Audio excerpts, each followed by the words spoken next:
حضرت اسید بن حدیر رضی اللہ تعالی عنہ آئے، یا رسول اللہ میں قرآن کی تلاوت کر رہا تھا، رات کا پچھلا پہر، میں تو قرآن کی محبت میں ڈوبا ہوا تھا، قرآن کی تلاوت اور للہیت اور خلوص سے قرآن کی تلاوت کر رہا ہوں، اچانک دیکھتا ہوں میرا گھوڑا بندھا ہوا بدکنے لگتا ہے، اچھلنے لگتا ہے۔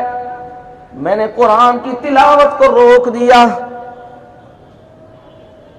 جب ہی قرآن کی تلاوت میں نے بند کی نا یا رسول اللہ، تو وہ گھوڑا بھی سکون میں آ گیا۔ میں نے کہا شاید ایسے ہی اتفاق ہو گیا ہے، ایسے ہی معاملہ ہو گیا ہے۔ پھر میں نے قرآن کی تلاوت شروع کر دی۔ جب ہی میں نے قرآن کی تلاوت کی نا، پھر وہ گھوڑا بدکنے لگا، اچھلنے لگا۔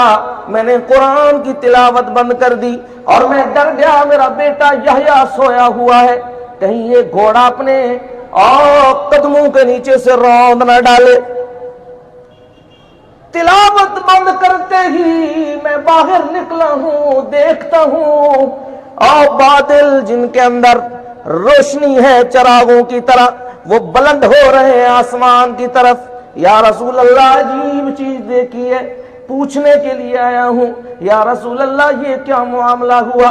فرمایا اے اسید، اگر تو قرآن پڑھتا رہتا نا، اگر تو قرآن پڑھتا رہتا نا، تو وہ فرشتے، وہ جو بادلوں کے اندر چراغوں کی مثل اور لائٹوں کی مثل وہ فرشتے تیرے گھر کے قریب تھے۔ اگر تو قرآن پڑھتا رہتا نا، صبح ہو جاتی تو لوگ اپنی آنکھوں سے ان فرشتوں کو دیکھ لیتے۔